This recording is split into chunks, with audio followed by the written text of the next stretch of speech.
बिस्मिल्लाहिर्रहमानिर्रहीम। अस्सलामु अलैकुम नाज़रीन, मैं उम्मीद करता हूँ कि आप हज़रात खैर व आफ़ियत से होंगे। अल्लाह ताला मुझे और आपको हम सब को खुश और आबाद रखे और हम सब को तमाम मुसीबतों और परेशानियों से महफूज फरमाए, आमीन।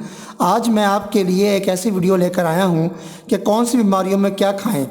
बवासीर में अमरूद खाएँ, टीबी में अंगूर खाएँ और खुश्क खांसी में खजूर खाएँ। और आप लोग अगर जिगर के मर्ज़ में मुब्तला हैं तो आप सेब खाएं। अगर झड़ते बालों में हैं, आपके बाल झड़ते हैं तो आप जो है वो तेल लगाएं।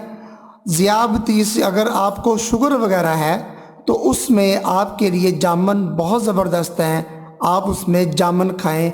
अल्लाह हम सबका हामी व नासिर हो। वीडियो अच्छी लगी हो तो इसको लाइक कीजिए, चैनल को सब्सक्राइब कीजिए। तो ऐसी अच्छी अच्छी वीडियो देखने के लिए हमारे चैनल में जुड़े रहिएगा। बहुत बहुत शुक्रिया। मिलते हैं नेक्स्ट वीडियो में, तब तक के लिए इजाज़त दीजिए। अल्लाह हाफिज़।